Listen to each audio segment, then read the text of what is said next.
Hello and welcome to part 2 of our discussion on bonds. This video will discuss the pricing of bonds and the amortization schedule used to determine interest. At the end of the video, we will throw in some debits and credits used to record interest. Watching this video will help prepare you for class. It is important that you view this before class so we can learn more together in class. After watching this video, you should be able to price a bond, prepare an amortization schedule, and understand the accounts used to record bond transactions. The price of the bond is the amount of cash that is exchanged between the company, who is the borrower, and the investor, the lender. The price of the bond is determined by the effective interest rate earned by the investor. We discussed the effective interest rate in the first video on bonds. Bonds are priced in the market in terms of a percent of maturity value. For example, a $300,000 bond with a price of 98 means that the price is 98% of the maturity value. Cash in the amount of $294,000 will be exchanged. To convert a price to the amount of cash exchanged, move the decimal over 2 places to the left and multiply by the maturity value. The price of the bond is the present value of future cash flows. It is the amount the investor loans today to earn the effective rate over time. There are 2 cash flow streams associated with a bond. The first cash flow is the multiple periodic payments for interest over the life of the bond. The second is the repayment of the bond on the maturity date at the end of the bond. The payment for interest is the same amount over and over. The present value of an annuity table is used for this present value factor. The repayment of the bond on the maturity date is a one-time payment. The present value of a dollar table is used for this present value factor.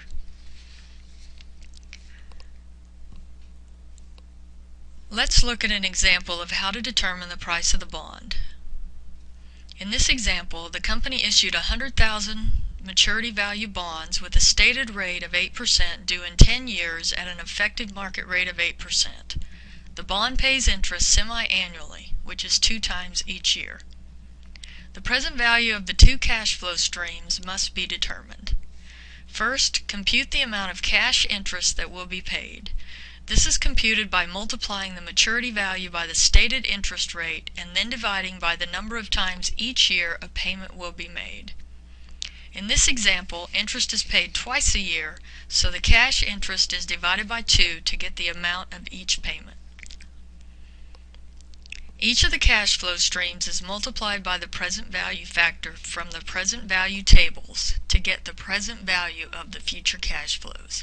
The 2 added together is the total price of the bond. An amortization table is used to determine the amount of interest expense each period. Interest expense is the effective rate times the amount owed during the period. Let's walk through an example. On January 1st, the company issued 200,000 bonds at a stated rate of 10% due in 5 years at an effective market rate of 12%. The bonds pay interest semi-annually on January 1st and July 1st. It was issued at a price of 92.6395.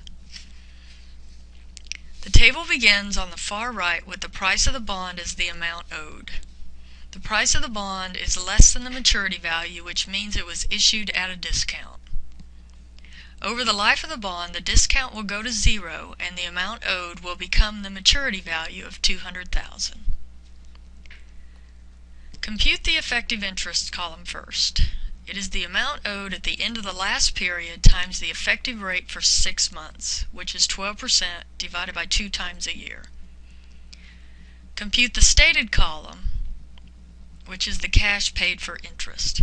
This is always the maturity value times the stated rate divided by the number of payments per year.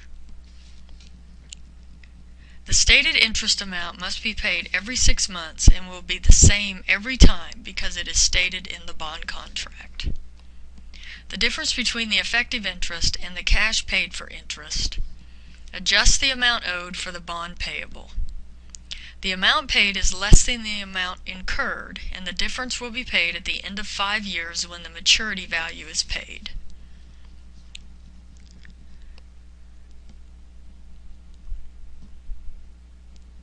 Repeat the process to determine the numbers for each payment date. Notice that the interest expense is greater than the amount paid for cash. The investor did not receive as much as they earned. The investor will receive the difference at the end of 5 years on the maturity date, so the difference is added to the bond payable.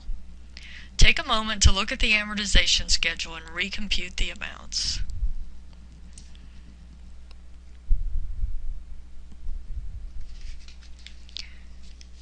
The transactions related to bonds are very simple. Cash is exchanged at the beginning, and interest is earned and incurred during the life of the bond. The company is a borrower with a liability and interest expense. The investor is a lender with an investment in a bond and interest income.